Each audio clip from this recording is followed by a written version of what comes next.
More and more people are staying indoors nowadays. And despite our tropical locations, our sun exposure is getting lesser. They are also very obsessed with sunscreens, fearing that the UV radiations will cause skin cancers and pigmentations. But do you know that sun exposure, especially your UVB rays, is essential for the conversion of your vitamin D? When UVB rays hit our skin, the cholesterol in our body will convert these UV radiations into a pre-vitamin D. Then it gets isomerized into vitamin D3, also known as cholecalciferol. Then it goes through the liver to become 25-hydroxy vitamin D3. Eventually it goes through the kidney to get hydroxylated again to become the active form of vitamin D3, which is also known as calcitriol. Magnesium is a crucial mineral that's involved in the conversion of inactive D3 to the active form of vitamin D3. Not only does magnesium help in the regulations of vitamin D conversions, it also helps in the binding and the expressions of vitamin D receptors in cells. That is why magnesium deficiency can impair vitamin D metabolism, which can then cascade to other issues such as your bone health and other pathways that requires magnesium as cofactors.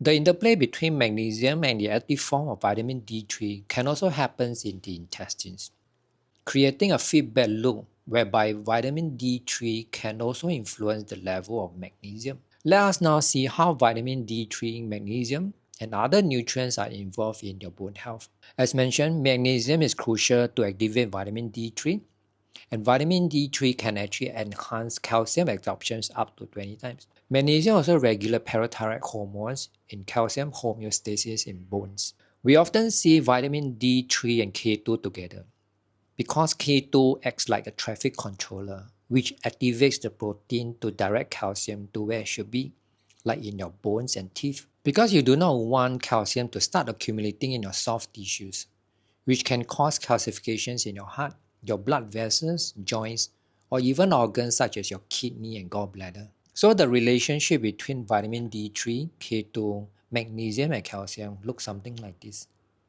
Then there's also this calcium-magnesium ratio, and the optimal ratio between them is between 1.7 to 2.6. When the ratio goes beyond 2.6, it means there's a lot of calcium and you will affect the magnesium levels in your body because both calcium and magnesium compete for absorptions in the small intestines. Low levels of magnesium can affect your methylation cycle, and it can directly impact neurotransmitters and estrogen metabolism, and 200 over bodily functions that requires methylations. And if the ratio falls below 1.7, it means the calcium level in your body is way too low.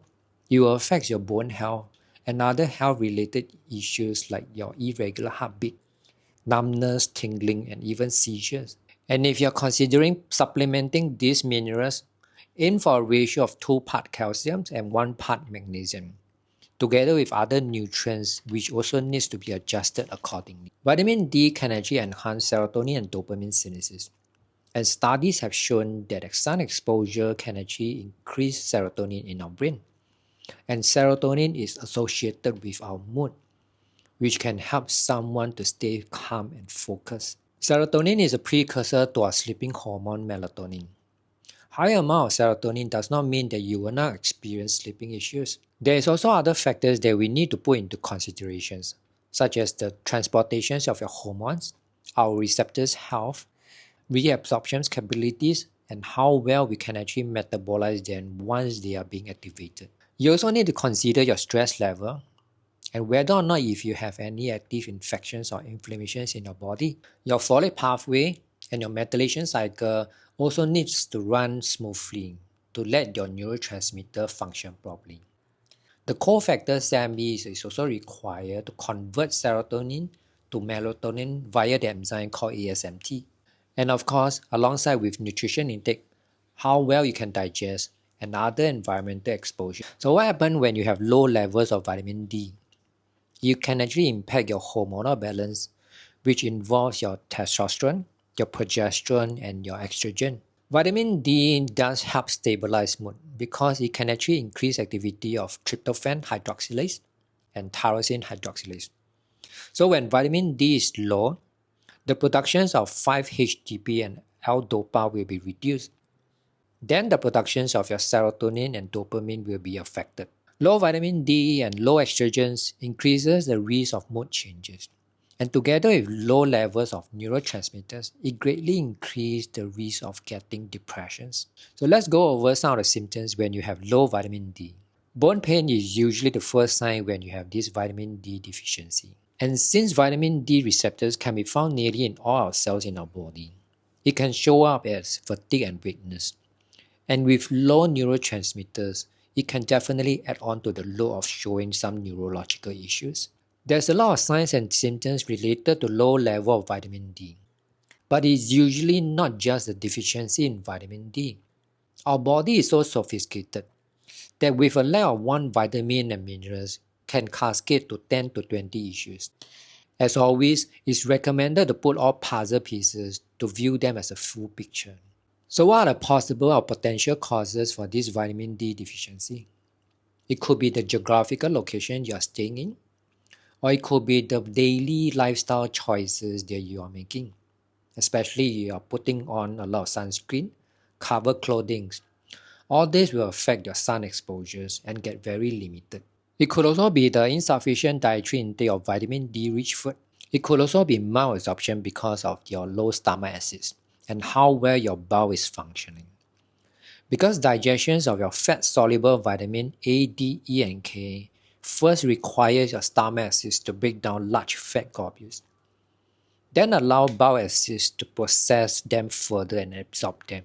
Autoimmune disease such as your celiac and Crohn's can also affect vitamin D absorptions. And with aging, the skin's ability to synthesize vitamin D gets reduced. Although this can be also affected by different pathways in our system. Skin pigmentation is also another factor. High melanin level in darker skin can reduce skin's ability to produce vitamin D. So what are the sources that you can use to increase your vitamin D level? The first will be this sunlight. Try to expose yourself with daily sunshine of minimum 5 minutes.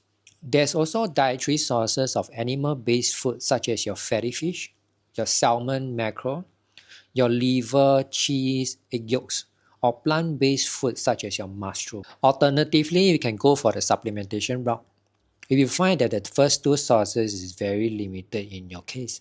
And one of the most common questions I get from my friends is, do you get vitamin D2 or D3?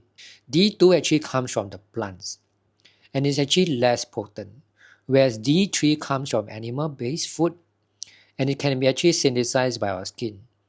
It is also the preferred choice for the conversion to the active form. So the last question is this recommended daily intake. The RDI or RDA is very controversial, and I highly recommend to have your blood tested by your primary care provider to actually find out what's your vitamin D levels. The dosage wise can be dependable on many factors. Higher amount may be required if you are having some underlying issues, or if you require more vitamin D to support your different pathways in your body. As mentioned, you're also depending on your geographical locations, and the most important thing is whether or not if you are night shift worker, because you usually work in the night and sleep in the day.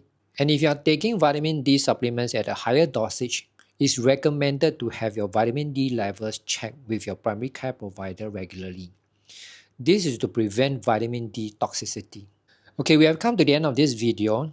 There will be part 2 coming out next week, whereby I'll be discussing vitamin D and estrogen and how they fit into the puzzle. If you have not watched the video on how anti-nutrients can affect your nutrient absorptions, do click here